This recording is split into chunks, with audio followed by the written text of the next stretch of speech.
Hey folks, see if you've ever had this problem. You're trying to eat a little healthier, but you're in the grocery store aisle, you're looking at packaging, nutrition labels, and they're so confusing, you don't know what's good for you and what's not. Well, this is why I love Thrive Market, my go-to online grocery store for getting all of my healthy essentials delivered, and I don't even have to leave my couch. Finding better options for the whole family is easy with Thrive Market's Healthy Swap Scanner. Just scan a product and it instantly recommends healthier swaps. This is how my wife and I found our new favorite snack, IQ bars. Sometimes I eat one in the morning with my coffee, sometimes just later on in between meals. They also have so many on-site filters that make it simple to shop by the needs of everyone in the family. Maybe you have someone who needs gluten-free food, somebody that has a peanut allergy. Well, no more scouring ingredient labels when you can just filter it all on Thrive Market. My wife and I often use the high protein filter to stock up on things like Sieti chips. Ready to make the switch? Go to thrivemarket.com/TCAT for 30% off your first order, plus a free $60 gift. That's THRIVE market.com/TCATT, thrivemarket.com/TCAT.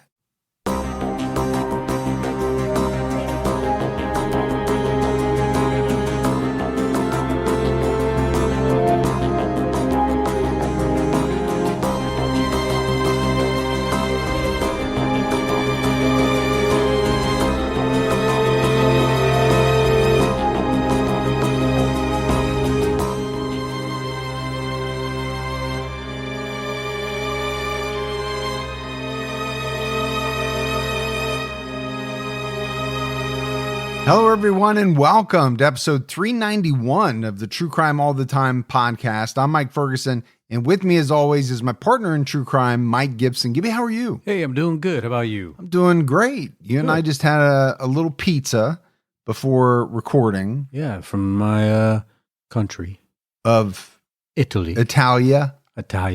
Yeah, where I'm 0.1% or point. What am I? Was that from your ancestry.com? Yeah, I can't remember what I am.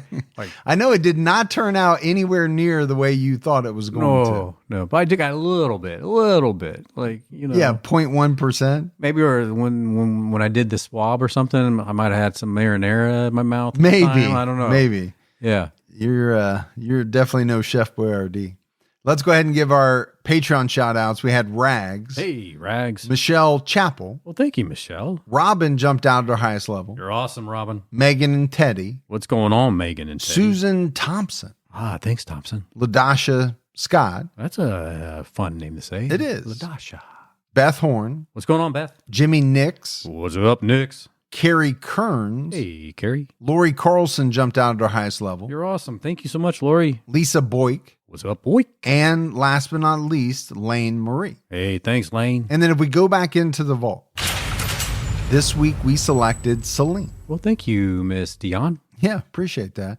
We also had a couple of great PayPal donations from Kelly Gilstrap and KCJ Innovation. Look at that, Kelly and KCJ. Yeah, appreciate all the support we get. So, Gibbs, right now we have an episode out on True Crime All the Time Unsolved, where we're talking about Colt Haynes and Molly Miller. This is a story that's about 10 years old, but it's got a lot of mystery, a lot of intrigue to it. You know, these two were involved in a high-speed chase. Now, they weren't driving. There was a driver with them, right. But after the chase, they kind of ended up supposedly lost in the woods. And then from there, they've just never been heard of or seen again. Yeah. This takes place in Love County, Oklahoma. It's like saying Love County. Because you're all about love. All about love. All right, buddy. Are you ready to get into this episode of True Crime All the Time? Yeah, I'm set. Yeah, we've had some really big cases that we've been doing lately. We had the Jodi Arias. We had the Phil Hardman case. So this is a little bit of a lesser known case. And we're also going back in time to talk about William Burke and William Hare. These two were killers who murdered victims in the city of Edinburgh and then sold their bodies to people who needed cadavers for like medical teaching lessons. Should I get the DeLorean ready? Since we're going back in time. I think you should get the Bill and Ted's Excellent Adventure phone booth. Ooh, that would be fun. That would be fun. But, these are people who killed at least 16 people in 1 year just out of greed. But it was this greed that kind of made them reckless and ended with them getting caught. The practice of grave robbing or body snatching was extremely common in the 18th and 19th centuries. In many cases, the bodies were sold to universities for anatomy studies. So I guess there was no practice where people could donate their bodies to science but you do see this in a lot of historical movies. You do. I know it came up in the Gangs of New York, I think. Was there some in Peaky Blinders where they were selling bodies? I can't remember. I think so. Yeah. But it's come up in a lot of different historical type television shows and movies.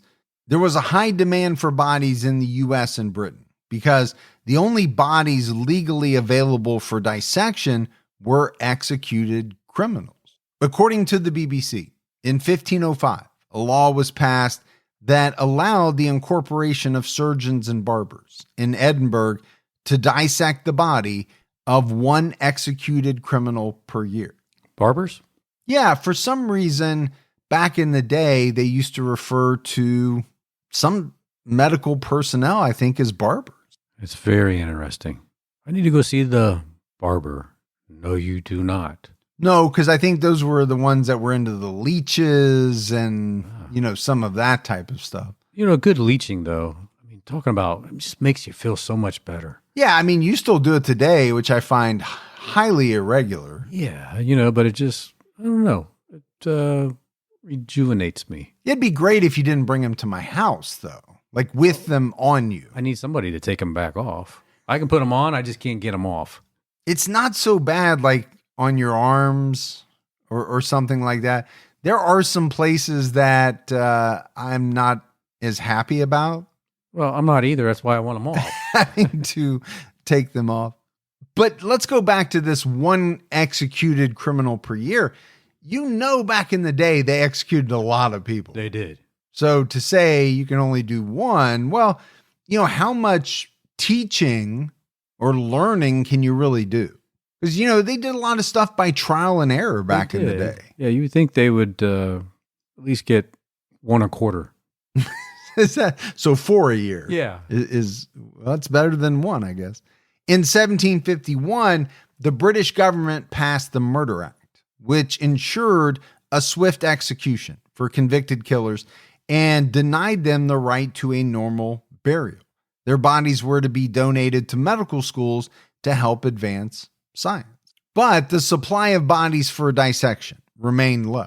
Between 1752 and 1800, only 43 criminals were sentenced to dissection in Scotland. Pretty low. That is low. It's not even 1 a year. So I think what happened was it became especially difficult for Scottish medical schools to find bodies for dissection, as there were only 50 crimes that carried the death sentence in Scotland compared to more than 200 in England and Wales. Wow, that's a big difference. 200 crimes that carried the death penalty? That seems like a lot. It is. Then in 1823, Parliament passed the Judgment of Death Act, which removed the death penalty as punishment for a long list of crimes, which further reduced the number of bodies available for legal dissection. Sounds fancy, the Judgment of Death. Well, you have to come up with some name for all these different acts, right?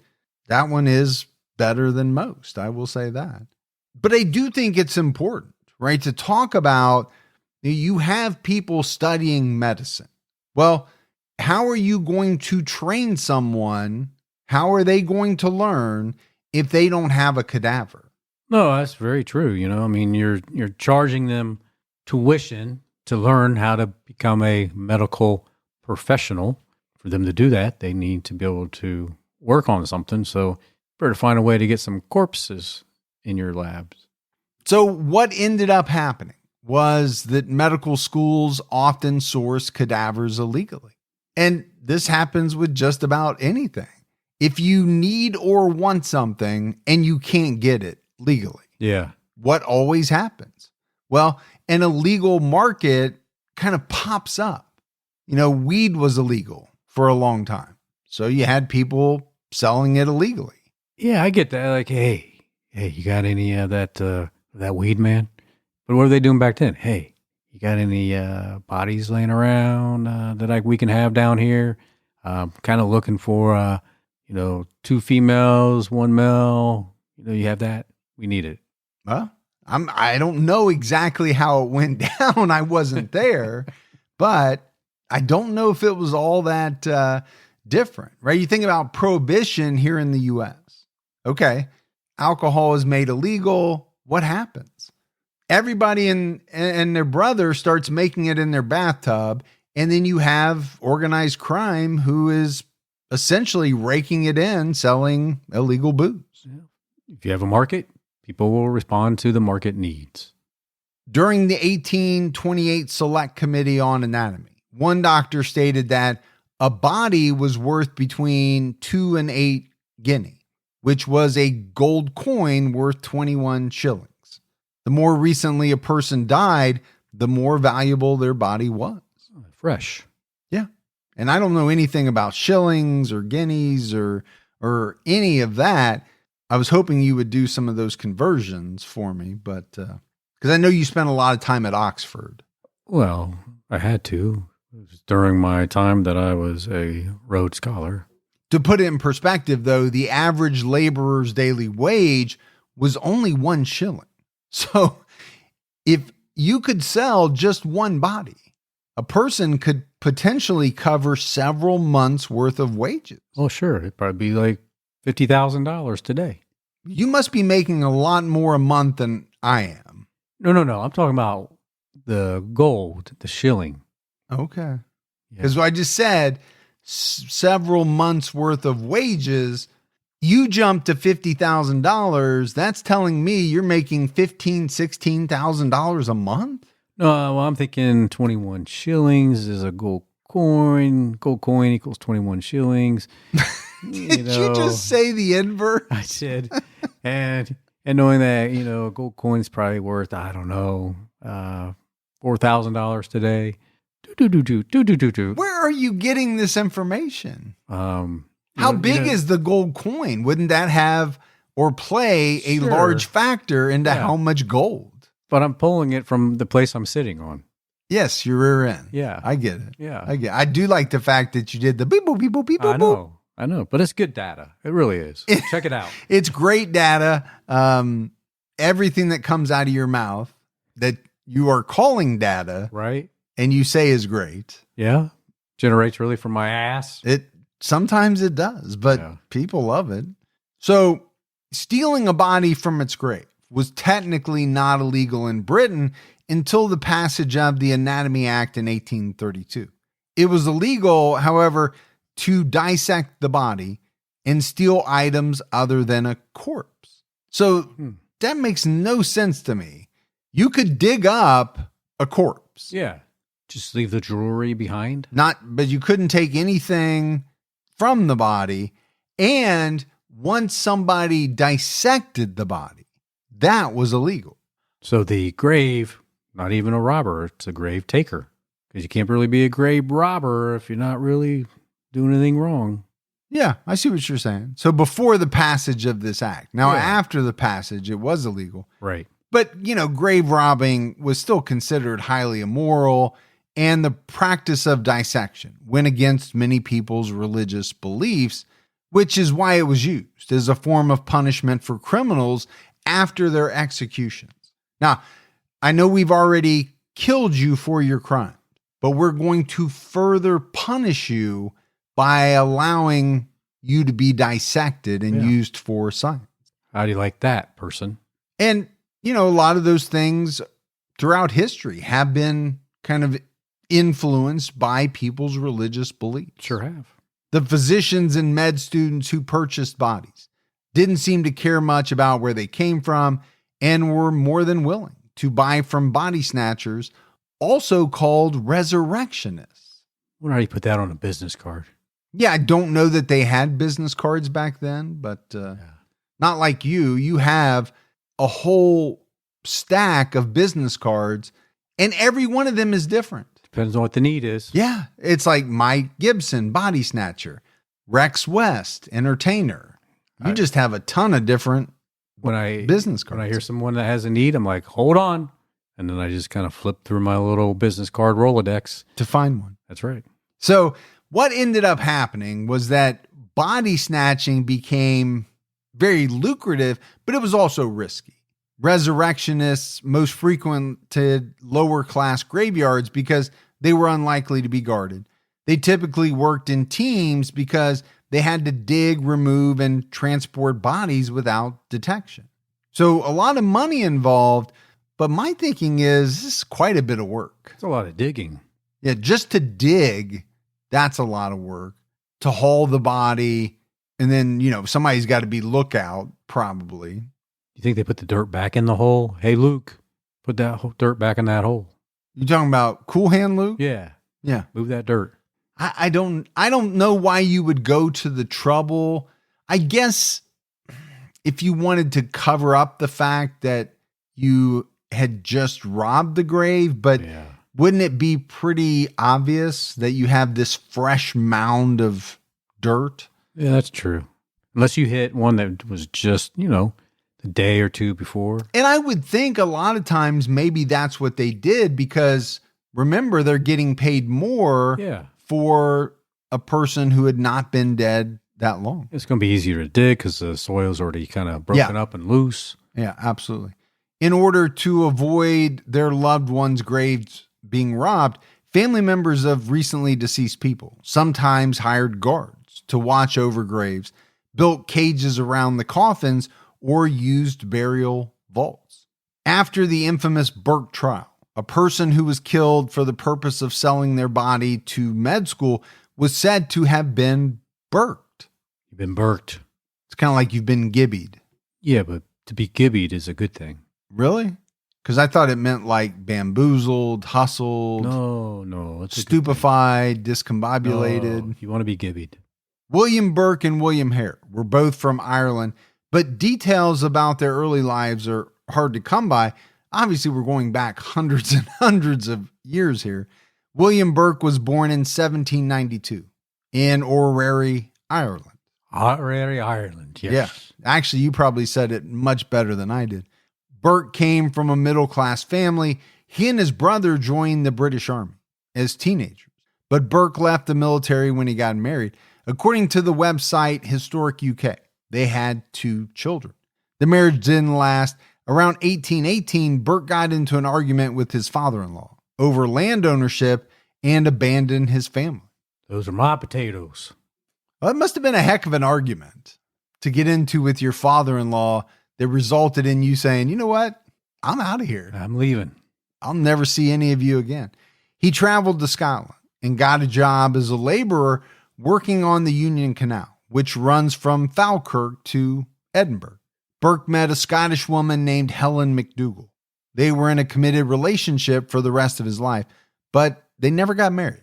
So sort of committed. Well, you can be committed without being married. Can you? Yeah. Okay. Well, I can. I don't know about you because you're a mystery/enigma. After Burke finished working on the canal, he and Helen sold secondhand clothes, and Burke became a cobbler. Ooh, I like a cobbler. I do like a good cobbler, but this is not a person who makes pies. This is working on my shoe? Yeah, I think that's what that is. He was known for being good-humored and singing and dancing for his clients. So I know another person, I'm looking at him right now, who is known to be good-humored and loves to sing and dance for his clients. Maybe I should change my stage name to the Cobbler. The Cobbler. Burke met his accomplice, William Hare, in November 1827 when they were living in an area of Edinburgh called Tanner's Close. He and Helen were out one day and saw Burke's common-law wife, Margaret Laird, in the street. Helen and Margaret were previously acquainted. They mentioned that Burke was considering leaving the city to find work. Margaret told them they had a room at their lodging house which would allow him to continue working as a cobbler in Edinburgh. And it was soon after that Burke was introduced to William Hare. And I mentioned it, right? Hare was born in Ireland, but the exact location as well as his birth date, are unknown. When he was arrested in 1828, he claimed he was 21 years old, but some historians believe he was older. And, records were a little tougher to come by. Oh, of course. In the early 1800s, I know historically you have lied about your age a lot. I have. I'm actually 88 years old. Well, it seems like every time you get a new alias or make up a new alias, that alias is younger than the previous one. Oh, hey, if you don't think I look like 28, I don't know what you think. According to the University of Edinburgh, Hare was described as uncouth, illiterate, and quarrelsome. Altogether, a thoroughly unpleasant person. Well, that is not how you want to be known. It's not. Although I know quite a few people who fit that bill. A few uncouth, illiterate, quarrelsome, thoroughly unpleasant. Yeah. Like Burke, Hare was a manual laborer who came to Scotland to work on the Union Canal. He settled in Edinburgh when the job was over and started living in a lodging house in Tanner's Close, near the city's Grass Market. He started a relationship with Margaret Laird, the owner's wife. He was kicked out after they were caught. But the lodging house owner died in 1826, and Hare moved back in. He and Margaret managed the business together and were in a committed relationship. Sources refer to her as Hare's common law wife. And to me, that almost seems like there might be a scandal there. What, sleeping with the lodge owner's wife? And then all of a sudden he dies? Wonder how. That's what I was getting at. Don't let allergy season slow you down. Get common allergy meds for as little as $15 with GoodRx. So you and your family, pets included, can stop allergy symptoms before they start. GoodRx is free and easy to use. Just search for your prescription on the website or the app, compare prices, and get a free coupon to show your pharmacist. Save at over 70,000 local pharmacies nationwide, including Walmart, Walgreens, CVS, Publix, Kroger, and many more. Check GoodRx before every trip to the pharmacy to save up to 80% on both brand and generic medications. And did you know GoodRx rewards you for saving money too?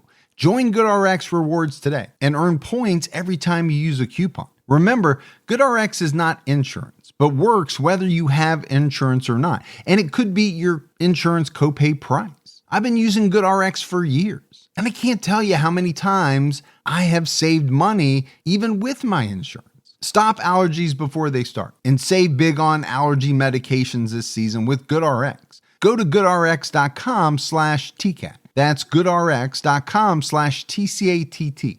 Once the temps start rising, I realized I was back in the same worn out rotation. Same tank, same shorts, same everything. So I gave my daily uniform an upgrade with Quince. Their pieces are easy, elevated, and somehow make me feel more put together without even trying. Like their 100% European linen shorts and dresses from $30. Luxe swimwear, Italian leather platform sandals, and so much more. The best part, everything with Quince is priced 50 to 80% less than what you'd find at similar brands. By working directly with top artisans and cutting out the middleman, Quince gives you luxury without the markup. And Quince only works with factories that use safe, ethical, and responsible manufacturing practices and premium fabrics and finishes. I'm getting ready to stock up on shorts for summer from Quince, and I know they're going to be amazing because everything I've ordered has been of the highest quality, and the prices are amazing. Treat your closet to a little summer glow up with Quince. Go to quince.com/TCAT for free shipping on your order and 365-day returns. That's QUINCE.com/TCATT to get free shipping and 365-day returns. Quince.com/TCAT. One of the residents of the lodging house was an elderly army pensioner who was called Old Donald. Okay. I guess if you were of a certain age, you were just old so-and-so. Old so-and-so. Like good old. Like you would say, good old Marie. On November 29th, 1827, Donald passed away from edema. Hare was angry because the man owed him £4 in rent, so he decided to sell the body to earn what he was owed. And it was Burke who assisted him in this criminal operation. According to Burke, they weighed old Donald's coffin down with bark so no one would realize it was empty, then transported his body to the surgeon's square. Once they were there, they asked for directions to find a professor named Dr. Mono, but a student directed them to Dr. Robert Knox instead. Robert Knox was a fellow at the Royal College of Surgeons in Edinburgh. He gave anatomy lectures and did dissections twice a day. Hundreds of students attended his lessons. Knox was a highly respected teacher, and historians believed he helped progress the study of anatomy. Knox ended up purchasing the body for £7 and 10 shillings. Good chunk of change. Well, the guy only owed him 4, so, he made almost, double? Burke later said as they left, one of Knox's assistants told them they would be glad to see them again when they had another to dispose of. Basically saying, hey, go get us some more. Yeah, we'll buy whatever you bring us. But again, if you're this highly respected person, you've got hundreds of people attending your lessons and you're doing dissections twice a day. That's a lot of bodies. Yeah. That you would be in need of. Burke and Hare were happy with their profit. Over the following months, they would kill at least 16 people solely for the purpose of selling their bodies. They were allegedly assisted by their common law wives. So you can kind of see here, Gibbs, that it didn't take long for them to realize that there was quite a bit of money to be made. Yeah, some good profits there for them. Now, the first one started out by selling someone who died of, something other than murder. But if you're trying to make all this money, where are you going to find just people dropping dead all over the place? And really, as a murderer, pretty good way to get rid of the body, right? But is it?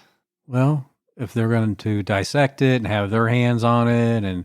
You mean like you could say, well, it wasn't me, it was them? Exactly. See, I was thinking much different than, burying a body or putting it in a place where nobody would find it. There's going to be hundreds of people viewing this body while it's being dissected. At a certain point, is it possible that somebody would recognize the person, the police would be called, and then there would be an investigation of how this body ended up where it did? So, but I think greed outweighed all of that. Oh, of course, yeah. Their MO was to lure the victims into Hare's lodging house, get them drunk, then smother them so there would be no signs of foul play, which would increase their profit. They targeted people in poor communities who were less likely to be missed. Now, that part really has not changed over the course of history. It has not. It still takes place today. Yes, when you talk about serial killers, by and large, most of them go out of their way to target people who they believe are less likely to be missed. The bodies were then transported to Robert Knox's School of Anatomy. Knox paid 10 to 12 pounds for fresh bodies per National Geographic. And to me, I think this is maybe why they turned to murder versus grave robbing. I mean, you're going to get top dollar. You're going to get a very, very fresh body, but you're also taking somebody's life for profit. And wouldn't you wonder if you were Robert Knox? Like, these are coming in pretty fresh. These are coming in pretty regularly. Wonder how. Yeah, I don't know how much surgeons really thought about that back in the day. They just needed bodies. And I can understand, that they probably wanted those bodies. They probably got, in a sense, off. What I mean off, it excited them to dive into their work and see how the body was put together and how it worked and how certain things came together. Is that making sense to you? No. Mm-mm. I'm just not from the beginning. You ever tinkled? Tinkled? You ever I tinkled? have tinkled. I don't use that phrase, not since I was about 3, but you ever messed with something Hang in there with me. You ever mess with something that, you're you got excited Sounds about? like you were messing with something quite a bit. Like, oh, this is so cool, messing with electronics or something. Oh yeah, taking stuff apart, seeing how it worked. Yeah, I liked all that stuff. And I think this is how they felt about the body. They're like, oh, okay. Oh.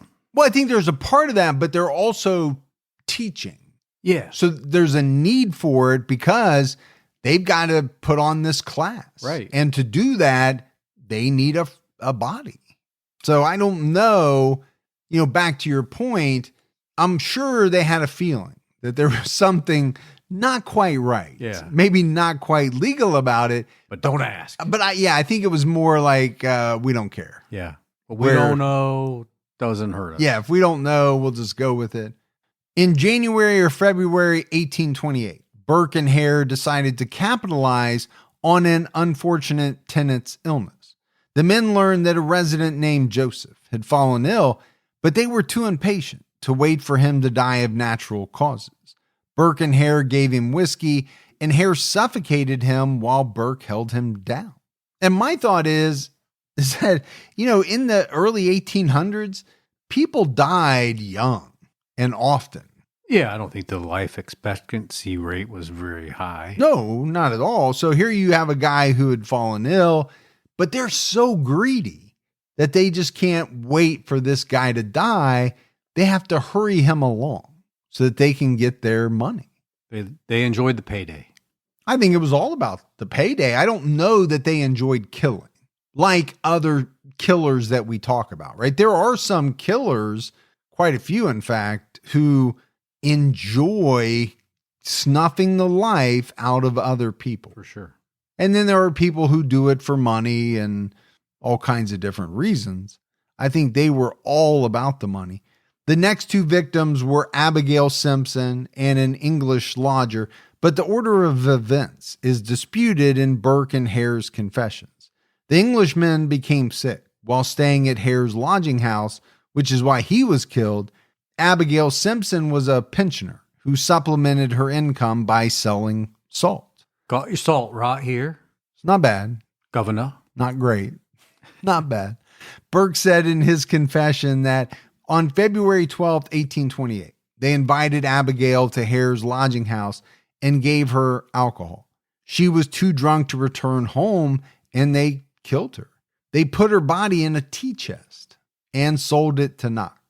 Burke recalled, Dr. Knox approved of its being so fresh, but he did not ask any questions. Because he knew not to. And I think that goes back to your point. He had to have known that for these bodies to be so fresh, that there was something nefarious going on. But he was so happy to have these bodies in the condition they were coming in that he was willing to overlook however it happened. Sure, he's on the forefront of medical discovery. I remember the time that when you were at university, that you had that one science class, I think biology or something like that. Mm-hmm. And you were studying manure. And you would tell me how excited you were when someone brought in some fresh manure. I wasn't buying it. I wasn't paying for it. I just know you really enjoyed it. I even heard stories from some of your friends that you were the one that never wore the gloves. So what, was I dissecting manure to find out what was in it? Yeah. Or? Okay. Yeah, very interesting. I don't know if the people out there listening know about that. I don't remember it myself, to be honest with you. You were into manure. In February or March, Hare's wife, Margaret Laird, invited an elderly woman into the lodging house. She gave the woman enough alcohol to make her fall asleep, and Hare covered her mouth and nose with a mattress cover and left the room. They found her dead in the evening, and Burke helped him transport the body. Burke met two women in early April, Mary Patterson and Janet Brown. Burke bought them drinks before inviting them back to the lodging house. Instead, they purchased whiskey and went to his brother's home to drink more. Mary eventually fell asleep at the table. Burke and Janet continued talking, but were interrupted by Helen McDougal, who accused them of having an affair. Burke and Helen got into an altercation, and he threw a glass at her. Janet said she didn't know he was married, and excused herself from the domestic dispute, leaving Mary Patterson behind. Helen left to get Hare and his wife Margaret. When they returned, the women were locked out of the room, and Burke and Hare killed Mary Patterson in her sleep. Janet Brown eventually returned and saw that Mary was gone. She was told that Mary and Burke left together. Janet waited a while for her friend, but eventually decided to leave. She had no idea that Mary was dead in the next room and that she had narrowly avoided being killed. Mary's body was then taken to Dr. Knox. So, you can see the pattern here. It's pretty obvious. They're out scouting, just like a modern day serial killer would do. Right. But they also have this lodging house to kind of operate from. It seems like alcohol was involved. And then at a certain point, they would suffocate the individual after they became drunk. But in this case, one of the students recognized Mary and asked Burke and Hare where they found her. Burke told him that Mary drank herself to death and they purchased her body from an old woman. Meanwhile, Janet Brown was looking for her friend and was told that Mary had gone to Glasgow with a traveling salesman. It's the 1800s. A lot of times I think you just had to take people's word. Yeah. It was very hard to verify what people told you. I think it'd be really hard to verify. Around this time, Burke and Hare started to become greedy and careless. And isn't this what we see a lot of the time? You're already doing something that's illegal. You're doing it for money. But most of the time, people can't just stay on like a slow and steady pace. The influx of money becomes so powerful that they get greedy. They have to ramp up, and therefore they become careless, and that's how they end up getting caught. Yeah. You can also say they get overconfident. I think a lot of people do. Imagine getting away with something for a very long time, like being a podcaster who knows his stuff and has multiple degrees, all kinds of special abilities. At a certain point, high IQ. You can pretty much say anything you want because you've gotten away with it for so long. Yeah. Now, I'm not talking about anybody in particular. You're just randomly suggesting. Yeah, this is just a wild example. Yeah. In the spring of 1828, an elderly woman named Elizabeth Holden lodged with Hare and was smothered after she got drunk and fell asleep in the stable. Months later, Elizabeth's daughter, a woman named Margaret or Peggy, staying at the lodging house, asked questions about her missing mother. She and Burke drank together, and he killed her without Hare's assistance, then took the body to Knox. And the other thing that I'm seeing here, Gibbs, is that they primarily are targeting women. And my thought is there's probably a couple of reasons for that. First and foremost, we're probably thinking easier for us to overpower. Sure, yeah. A woman, and maybe easier to get them back to the lodging house. I would think so.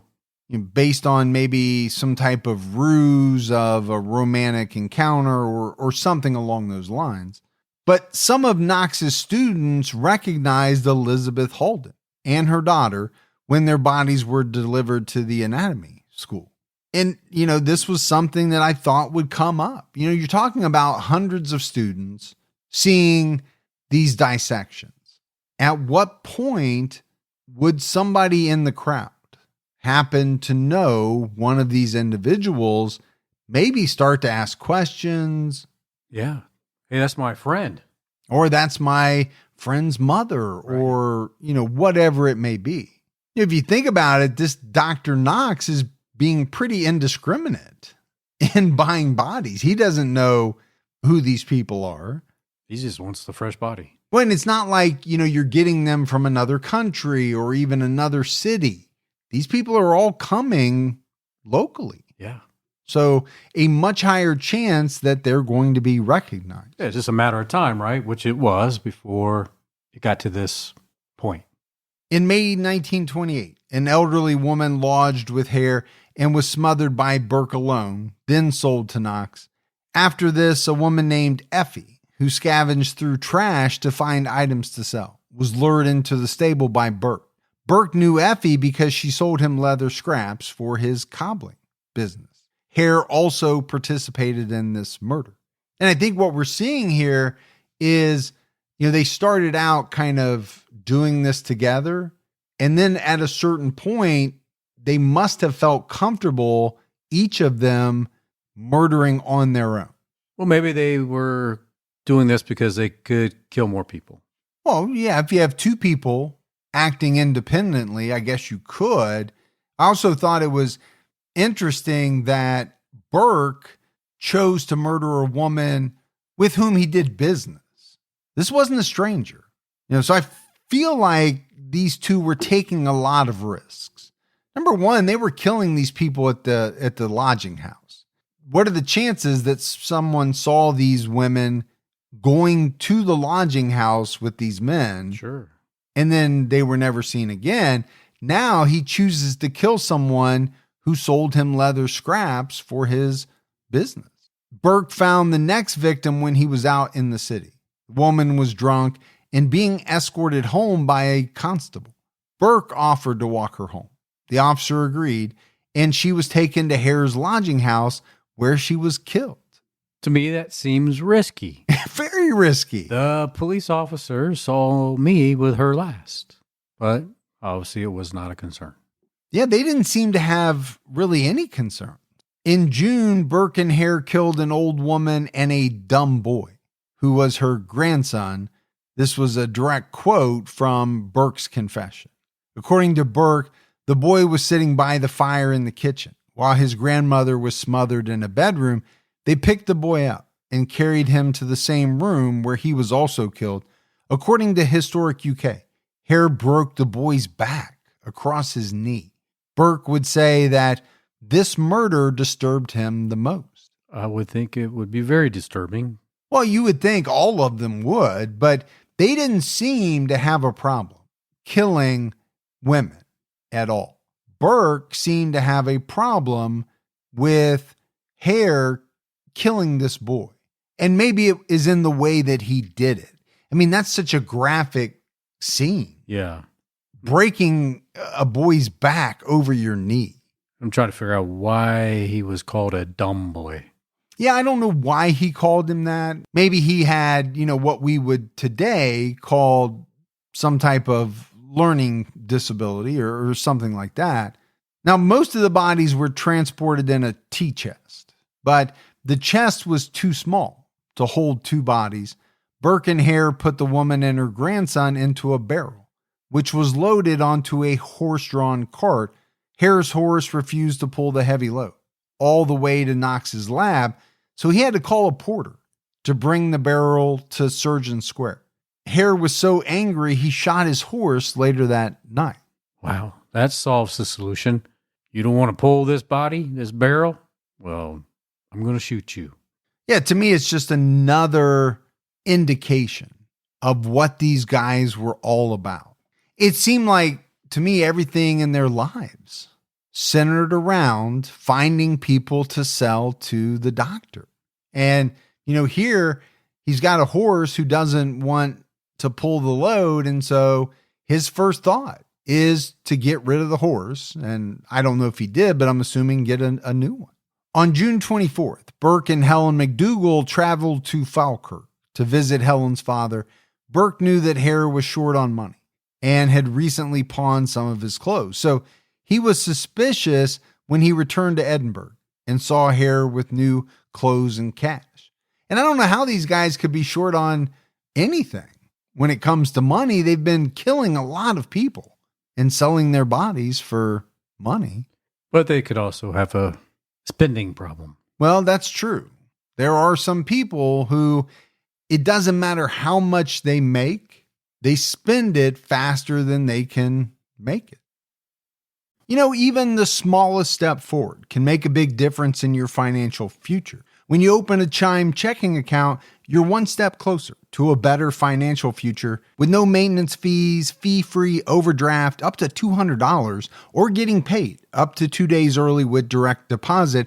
Making progress has never been easier. I think we've all been in that position where we've had an overdraft Well, with Chime, you can overdraft up to $200 with no fees. That's amazing. And they have over 50,000 fee-free ATMs. Make progress towards a better financial future with Chime. Open your account in 2 minutes at chime.com/TCAT. That's chime.com/TCATT. Chime feels like progress. Banking services and debit card provided by the Bancorp Bank N.A. or Stride Bank N.A., members FDIC. Spot me eligibility requirements and overdraft limits apply. Fees apply at out-of-network ATMs. MyPay eligibility requirements apply. Credit limits range from $20 to $500. $2 fee applies to get funds instantly. Crime checking account required. Go to chime.com/disclosures for details. True Crime All the Time is sponsored by BetterHelp. You know, folks, therapy can feel like a big investment, but let's think about the state of your mind. It's just as important as your physical health. Traditional in-person therapy can cost anywhere from $100 to $250 per session, which adds up really fast. But with BetterHelp Online Therapy, you can save, on average, up to 50% per session. With BetterHelp, you pay a flat fee for weekly sessions, saving you big on cost and time. And you get quality care at a price that makes sense and can help you with anything from anxiety to everyday stress. Your mental health is worth it, and now it's within reach. I've used the BetterHelp service for years. And I love the fact that, I can connect with a therapist in a comfortable spot in my home on my laptop. With over 30,000 therapists, BetterHelp is the world's largest online therapy platform, having served over 5 million people globally. Your well-being is worth it. Visit betterhelp.com/TCAT today to get 10% off your first month. That's BetterHelp, HELP.com/TCATT. Hare denied selling another body, but when Burke asked Robert Knox, he told him he purchased the woman's body from Hare for £8. So, this was not going to go over well. This was a kind of a business Gibbs that I think they were into together. They were not supposed to be operating independently. That's the thought that I got. Burke and Hare got into an argument that came to blows. Burke and his wife then moved in with his cousin. But Burke and Hare soon patched things up. In late September or early October, Hare was visiting Burke when a washerwoman named Mrs. Hostler came to the property to do laundry. They got her drunk and killed her. And I get it, you get into an argument, you don't like what one of the guys did, but you can also see why these guys would want to patch things up. This is their livelihood. Now, they kill people and sell them to a doctor for money. About a week later, Helen's relative, Ann McDougall, came to visit from Falkirk. She was also killed and sold to Knox. Burke would say that around this time, Hare's wife suggested killing Helen. She believed they couldn't trust her because she was Scottish, but he refused to go through with it. You know how those Scottish people are. Well, I'm Scottish, so. Hence the name Ferguson. Son of Fergus. But now they're not just wanting to kill strangers or, acquaintances. We're into relatives at this point. It's all about the money. And if you believe Burke, it was Helen who suggested killing her own relative. The next victim was a mentally disabled man named James Wilson. James lived on the streets and was recognized by many people in the city. Hare lured James to the lodging house with the promise of whiskey and sent his wife to fetch Burke. James was taken to a bedroom and Margaret locked the door. James did not like to drink much, so he wasn't as intoxicated as other victims. He fought back, but was overpowered. We talked about it earlier, right? That the women were in on, some of this as well. As we go through some of these details, I don't think there's any doubt that they may not have killed, but they participated in some form or fashion. And at the very least, they knew what was going on. Yeah, how couldn't they? Right, I mean, they're locking doors. They're going to fetch people. At one point, Helen might have even suggested one of the murders, being her relative. And wouldn't at some point you'd want to know where the money's coming from? Not only that, but your husbands or your beaux, your common law husbands, whatever you want to call them, are bringing strange women to the lodging house and they're having drinks with them. Yeah. It's not like they weren't going to know that.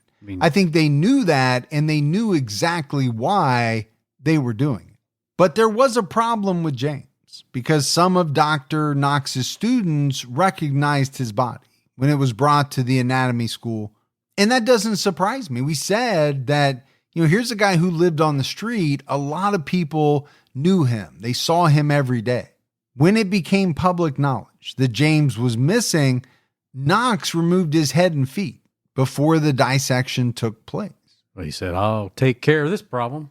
James had a birth defect that affected his feet, which would have made it easier for additional students to identify him and ask questions about how he died. So, the doctor's not looking great at all. I mean, No. We kind of knew that at the very least he would have a suspicion of how he was getting these bodies. I think at this point, kind of all doubt is removed. I think so. If he's going to go to the length of, cutting off this guy's head, cutting off his feet, that means to me that he was worried that he was going to be, implicated in some kind of illegal activity. I'm thinking he really enjoyed getting these bodies in. Well, I don't think he wanted that to end. No. I think he needed them, but he also didn't want to be, put in jail or executed or whatever for doing something illegal. This incident fueled suspicions about Burke and Hare's body snatching business. The final victim was an elderly Irish woman named Margaret Doherty. On October 31st, 1828, Margaret was invited to stay with Burke and Helen at his cousin's home on the pretense that she was a distant relative of Burke's mother. There were two other lodgers in the house named James and Anne Gray. Burke invited them to temporarily stay at Hare's lodging house that evening. At one point in the evening, Burke left Margaret with Helen and told the women he was going out to buy more whiskey. In reality, he was going to get Hare. James and Anne Gray briefly returned to their original lodging house at 9 p.m. and saw Burke, Hare, their wives, and Margaret Doherty singing and dancing. They were clearly intoxicated. At some point in the night, Burke and Hare killed Margaret and put her body in a pile of straw at the end of the bed in the Gray's room. Well, you use straw for your bedding back in the day, so I'm guessing there was some extra. Yeah. There was a pile there in case you needed to fluff up, put more into the bed. I know you like to fluff up. But here's the thing that we haven't talked about. You're killing these people at this lodging house. Well, there are other people staying there. So, you also have that risk involved. But if you're going to kill this woman, why would you put her in the room of some other lodgers? That just made no sense to me. It seems risky. When the Grays returned to the Burke's cousin's lodging house the next day, they were told that Margaret was asked to leave because she was flirting with Burke. They were suspicious because they were not allowed to enter the room where they left some of their belongings. Eventually, when they were left alone, they discovered Margaret's body hidden in the straw. When they questioned Helen McDougall about it, she offered them a bribe of 10 pounds a week to keep quiet. But they refused to accept it and went straight to the police. So they're good people.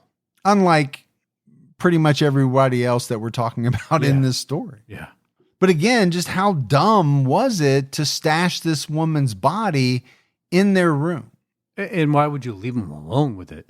Yeah, I don't know if they, had just gotten away with this for so long, had done it so many times that they were just brazen, not as careful. I'm not sure. I mean, why not just move them to another room? Like, we enjoy you staying here with us. We want to move you up to the executive suite or for the night. Maybe put this woman in a room that somebody's not currently occupying. Yeah, or take them out back or something. Burke and Hare realized they were about to be caught and quickly transported Margaret's body to Dr. Knox. Margaret's bloody clothing was found under the bed. The police then raided Knox's lab and found Margaret. James Gray identified the body of Margaret Doherty. Burke, Hare, and their wives were arrested that same day. During questioning, Burke and Hare gave conflicting accounts and blamed each other for the murders. During the post-mortem exam, it was determined that Margaret was probably suffocated, but this couldn't be proven. I'm assuming in 1828 there was a lot that could not be proven. I would think so. Burke and Hare were suspected of other murders, but there wasn't enough evidence for charges at that time. I just like how they turned on each other pretty quick. Yeah, again, something that happens quite often today. You know, everything is, we're bonded. We're in this together until the you-know-what hits the fan. And then, you know, it's every person for themselves. I'm out to save my ass, and I'm going to throw you under the bus if I have to. I think you would throw me underneath the bus immediately. If it was between me and you, absolutely. There is no doubt in my mind. You would say, he did it. And they're like, well, we just stopped by to introduce ourselves to the neighborhood. I'd cut a deal before you even said your first word. I'm like, they're not even accusing us of anything. You're already telling them I did it. I'd be in witness protection somewhere in the Southwest before you even knew what was going on. All we know is Mr. Ferguson said you did it, Gibby. Did what? We don't know, but you're under arrest. Janet Brown read about the murder in the local paper and identified clothing found at Hare's lodging house as belonging to her missing friend, Mary Patterson. So, again, you can talk about these guys doing what they did, but they also were obviously not the smartest, because they didn't get rid of some of the victims' clothing. No, not the smartest tool in the shed. No, not at all. Or the sharpest. Yeah, I don't think it's the smartest tool. But the good catch, I didn't even catch it.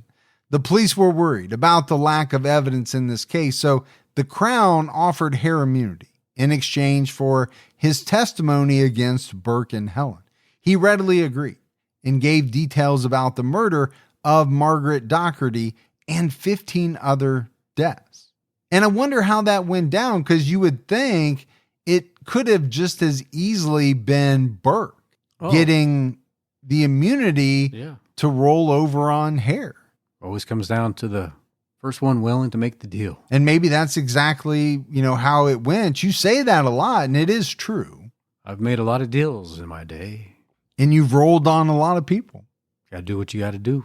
Uno number one right here. And it's amazing that you've been able to podcast and do everything you've done in your life while within the witness protection program. It's a great program. It's my second time in it. Hare's wife, Margaret, would also testify against Burke and Helen. So it sounds to me like Burke and Helen are going down. William Burke's trial started on December 24th, 1828. The following day, Burke and Helen were charged with the murders of Margaret Doherty, Mary Patterson, and James Wilson. The trial was sensational because it exposed what went on behind the scenes in medical schools throughout the UK. And I could see why, this would be sensational. I don't know that your everyday person would have known this was going on. And would you be shocked, let's say if, you sent your kid to medical school to find out that, they were studying or being taught by someone who was using murder victims? Well, that would be pretty eye-opening. Robert Knox was not questioned in court, but one of his assistants testified that Hare and Burke supplied him with several corpses. Under cross-examination, Hare testified Burke was the sole killer, and Helen McDougall was involved in bringing Margaret Doherty back to the house. He told the court that he assisted in delivering the body to Knox. He was asked about the other murders, but was not required to answer because the trial focused on Doherty. Okay. You don't need to answer that because it's not about anybody else right now. But isn't he also lying? Of course he is. He's saying that he didn't kill. But I don't know if the prosecutors care right now. They're trying to focus in on Burke. Yeah, I just get the feeling that it would happen differently today, right? If you were to make a deal, the deal would involve you telling the truth. Even admitting your role and your responsibility, you would just either get immunity or a reduced sentence. Margaret Laird got on the stand holding her sick baby. She used the baby's coughing fits to give her time to think about her answers and told the court she had a poor memory and couldn't remember anything. It's a pretty good scam. Well, how many times have you seen people, mothers, testify holding their baby? I don't think that would even fly today. No, it wouldn't. But good trick, right? You need time to formulate an answer. Well, if you take too long on the witness stand, it makes you seem as though you're formulating a lie. Yeah, I mean, you can take some time on the stand, but Too much time doesn't look good. Yeah, it makes you look guilty. But if your baby's coughing, then maybe you get a little extra time. The defense called no witnesses, but Burke and Helen's pretrial declarations were read to the court. Burke was convicted of the murder of Margaret Doherty and was sentenced to death by hanging. Helen McDougall was released after the jury determined the charges against her were not proven. This meant that she was acquitted but not declared innocent. After she was released, Helen was followed by vigilantes who wanted her dead. Back in the day when they'd be like, just go ahead and let her out or take care of her. Don't worry about it, Judge. We got this. Well, maybe some of those were family members of some of these people who, were killed in such a callous way solely for money. And they weren't happy. I'm assuming that, she got off kind of scot-free. Burke gave 2 full confessions after his trial. He gave his first confession on January 3rd, 1829, and his second was published in the Edinburgh Courant on February 7th, 1829. His timeline differed between the 2 confessions, but he said that Robert Knox had no knowledge of their crimes. He explained that he and Hare were normally drunk when they committed the murders, and he couldn't go to sleep without a bottle of whiskey at his bedside. Burke said that with the exception of Margaret Doherty, they never grabbed a person by the throat or leapt upon them when they killed them. He also claimed that Helen and Margaret Laird had no knowledge of the murders. So, he is protecting some people. Sure he is. The doctor, his wife, Hare's wife. Now, he is saying that Hare committed murders, but it was this part about they never grabbed a person by the throat or leapt upon them. Well, what does that matter? You ended up killing them. Exactly. Leapt or not. Burke was hanged on January 28th, 1829. Over 25,000 people, Gibbs, witnessed the execution. That's a big showing. That is a lot of people. People living in tenement buildings overlooking the scaffold charged an admission fee so that onlookers could get a better view. I wish I had those type of numbers on the weekends. At some of your shows? Yes. Not the 25 that I get. Well, I don't think there's any doubt that people have always had some type of perverse infatuation, or maybe that's not the right word, curiosity with death. Oh, yeah, I believe that. You go back to the Roman times. Sure. The Colosseum, public hangings. People wanted to see it. Yeah, people always showed up for that type of stuff. It was a big event. There have been people somewhat recently who have posited that, if executions were put on pay-per-view, they would do huge numbers. I think they would. I hope it never happened. Yeah, I'm not advocating for it. After Burke's body was publicly displayed, it was donated for dissection. And it's kind of like the ultimate irony, right? He killed these people for money, but so that their bodies could be dissected. Once he was killed, his body was going to be dissected. Now it's his turn. And it was publicly dissected on February 1st, 1829, at the University of Edinburgh's Anatomy Theatre. Alexander Monroe III led the dissection and used Burke's blood to write, "This is written with the blood of William Burke, who was hanged at Edinburgh. This blood was taken from his head, per the University of Edinburgh. It's a little strange. It's kind of macabre. Yeah. I mean, you're going to use your finger or an instrument, dip it in blood, and write this? Just kind of thinking maybe you should look into Monroe a little bit. Anatomy students made souvenirs out of Burke's skin, reportedly using it to bind their books and card holders. That is so weird. I mean, that's some Ed Gein type stuff there. Burke's skeleton is still on display at the Anatomical Museum in Edinburgh. And this is what? Almost 200 years later. The Edinburgh Surgeons Hall Museum also has a pocketbook bound with Burke's skin, which is labeled Burke's Skin Pocketbook. I hear it smells really good. I don't know. When I was young, we used to take like paper bags you get at the supermarket. Yeah. And that's what we would use to make like textbook covers. Yeah, same here. Did you do that? Yeah. Never really used a person's skin. No, never thought about it, actually. I mean, I never understood why we were covering the books anyway. It wasn't like I was going to open. Oh, did I just say that out loud? Yours was never going to get messed up. Yeah. It got returned brand new like it did when it got handed out. I just thought that was so strange. The writing in the blood, allowing some of these students to make souvenirs out of his skin. And why would you want to walk around with this guy's skin? I don't know. Every time you get out a shilling, you got to crinkle this guy's skin, Right. his little sack or whatever, to get your shilling out. They didn't say they. You don't know where you don't know where they took the skin from. Yeah. It could have been his little sack or sacks. William Hare was released from prison in February 1829. He initially fled to Scotland, but was recognized. The police helped him leave town and get to the English border, where he disappeared. So he didn't do hardly any time in prison. And I'm assuming that's based on the deal that he made. Sounds like he made a good deal. No one's really certain what happened to him. Allegedly, an angry mob caught up with him and threw him into a lime quarry, and he spent the rest of his days on the streets of London. Some believe he returned to Ireland. Helen McDougall and Margaret Laird fled Edinburgh after the trial. Helen reportedly went to Australia and Margaret to Ireland.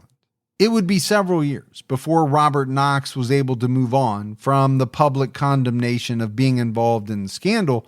The Royal College of Surgeons pressured him to resign. Knox moved to London, where he failed to get a job as a teacher. He worked as an anatomist at the Free Cancer Hospital and published several books before he died in 1862. So I don't know that, really anybody came out of this thing unscathed.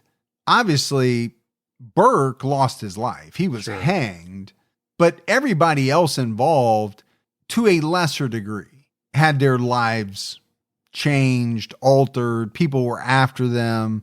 They had to, at the very least, get out of town. Right. And this doctor's reputation was ruined, essentially, which it should have been. Burke and Hare inspired others to kill for profit. In 1831, a group of men who called themselves the London Burkers sold victims to anatomists. This guy was really famous, this Burke guy. Yeah. I mean, not to mention the fact that people were walking around with purses made out of some of his skin, but, the fact that his name became synonymous with selling bodies for profit. It's kind of like a Gibby. When you mess up something, we call that a Gibby. I don't mess up. Ever. The Anatomy Act of 1832 gave doctors, lecturers, and students greater access to bodies from prisons and workhouses and allowed the public to donate their bodies to science. And it really was this act that helped in the body snatching trade. And you can see why that would be a good thing. Oh, absolutely. It wasn't like the need for bodies was going to subside. I would think if anything, it was going to increase. You're going to have, a greater population. You're going to have more people wanting to be doctors. Cadavers are going to be needed to make that happen. So let's figure out a way to keep these people from either killing people outright, right, or digging up bodies out of fresh graves to sell to these doctors. There were many body snatchers during the 19th century, but Burke and Hare became infamous because they murdered victims with the sole purpose of selling their bodies for profit. Profiteers. And I think the fact that this guy's skeleton, Burke's skeleton, is still in, that museum 200 years later shows you just how infamous they were. I'm sure there were tons of body snatchers. Nobody ever knew their names. Right. These guys took it further. They decided to bypass waiting for someone to die and went ahead and killed individuals for profit. Yeah, grave robbing is pretty low, right? It's pretty nasty thing to do. Sure. You're messing with a dead body. You're also messing with the family. But killing people is obviously far worse. I just felt like they were very brazen or not smart. And I'm not sure which one in the way that they did things. It wasn't like they were doing things with a great degree of cover or planning. It didn't seem like. It was like, okay, let's bring people back, get them drunk, kill them. Well, it worked for a while. Yeah. They did kill, 16 people in a pretty short amount of time. Yeah. It just seemed like a model that was unsustainable the way that they were doing it. It was just going to be a matter of time before somebody caught on. And that's what happened. That's it for our episode on William Burke and William Hare. We got some voicemails, Gibbs. You want to check those out? All right, let's hear them. Did you say R like a pirate? All right, I did. Hi, Mike and Gibby. This is Erica from Boston, Mass. I'm calling because during the Dale Wayne Eaton episode from quite some time ago, you guys were talking about how the phones have now crash detection. Well, I didn't even know that was a thing until May 1st when my husband was in a very, very serious car crash. The phone sent a notification to EMS as well as to me with the exact coordinates of his location. If he had to wait for someone driving by to make that call, who knows how long it would have taken, not to mention that they wouldn't have the exact location. The results of the accident could have been far different if there were a different kind of delay in medical attention. He's actually since passed away from a different medical issue, but I had started him listening to your show, and he absolutely loved it. So I thank you for bringing that joy to him in his last few months. Anyway, keep doing what you're doing. Keep your head on a swivel and keep your own time ticking. Oh, we love you. We do. And obviously that was very emotional for her, but for us as well. And to me, Gibbs, for two reasons. Number one, obviously, very, very sorry to hear that, she lost her husband. But the fact that she was emotional about us bringing him a little bit of joy, that really touched me very much. Yeah, me too. So I don't know what else to say about that because now I'm emotional. But we appreciate you calling in very, very much. Hey, what's up, Mike, Gibby? This is Tats and Cats calling from LC of New Mexico. Just want to say, love you guys' podcast. You helped me get through a lot of days where I just don't want to be at work or at the gym. Pop you guys on, making me laugh out of nowhere with you guys' banter. Great. I was listening to another podcast, and then you guys randomly came on the episode of The Night Stalker, which happens to be serial killer I'm most fascinated with. Since then, I've been listening to you guys. I'm on Gacy right now. Great coverage, great information. I love how you guys get in depth, get gory. And I'm sorry, Mike, Team Gibby. From love from Mexico, you guys keep doing what you're doing. Keep your own time ticking. Have a great day. Well, there's an awesome guy. Right at the point where he said Team Gibby. Before that, you weren't even listening. Oh, no. I was all in. All in. You don't start to get animated until somebody says Team Gibby, and then you're all in. No, we appreciate you calling in very much. We do. And thanks for the kudos. That's it, buddy, for another episode of True Crime All the Time. So for Mike and Gibby, stay safe and keep your own time ticking.